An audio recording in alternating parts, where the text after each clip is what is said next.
Hello, welcome to another video from the Fantasy Legion. Sean joins me again, and we're talking about Hello. somebody that probably doesn't need any introduction. That's Joe Burrow, Heisman winner from 2019 in college. 60 touchdowns, probably number one pick in the overall draft. What are your thoughts on Joe Burrow? He'll go number one, and because that's what happens with quarterbacks. You know, you've seen it ourselves.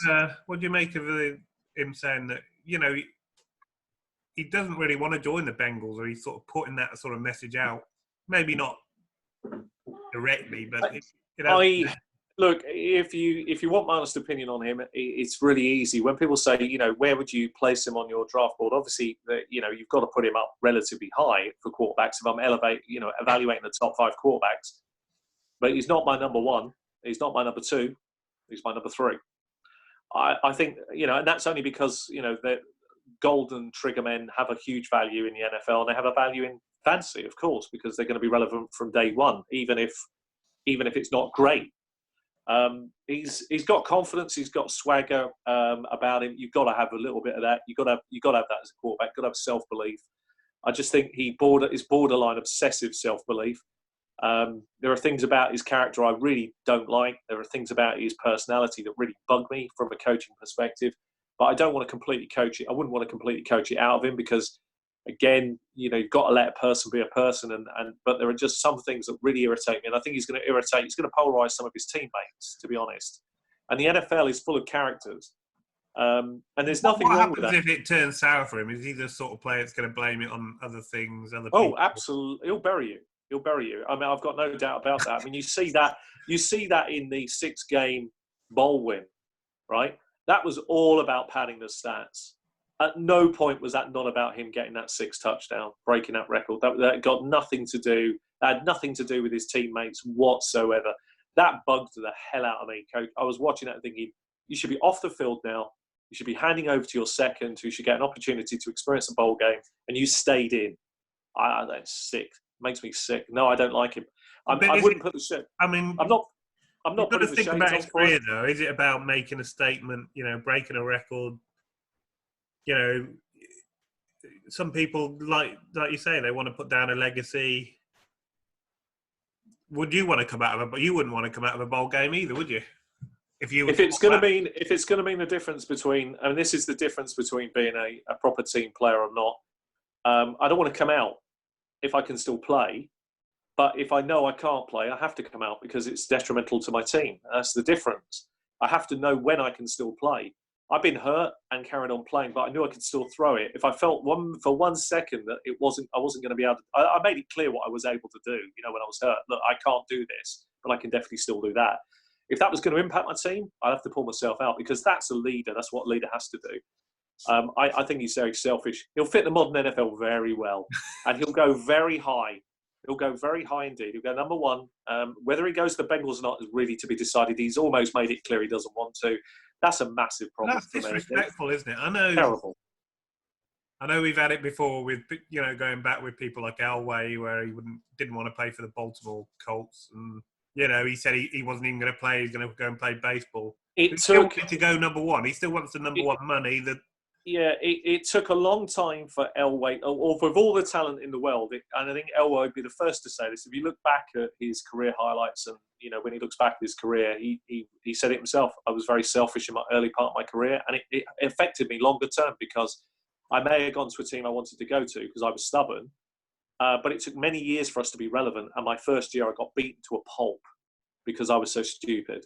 And it might have been better, and I might have had an easier ride to success if I'd have just gone with the team that picked me, proved my worth, and gone from there. He said it wasn't until Terrell Davis came to the team. I was older, I was broken a little, and I needed the whole team to come together around me that I became the leader that they needed. And that speaks volumes of the Elway journey. Burrows is very young. He's very naive, very immature. We've seen, how many times have we seen quarterbacks flop? I remember reading an article where, and this is, looking back, it's hilarious now when you elevate quarterbacks, where this chap, and I won't spoil it because it's ever so funny, this is ever so funny, said, and you've got to imagine that this was Ryan Leaf and Peyton Manning, and Everybody was elevating Ryan Leaf as the greatest second coming in quarterbacks ever, best in 30-year prospect. And Peyton Manning got slaughtered in the press about being a bad prospect. That didn't age very well. That didn't age at all well. You see, quarterbacks, it's a real problem. Ryan Leaf had an ego the same as Burrow's, a big one. And, he was going into the Chargers saying that they were going to win a Super Bowl and all this stuff. I mean, Burrows is the same kind of maniac, really. Who knows what he's going to believe he can do? And there's nothing wrong with having belief.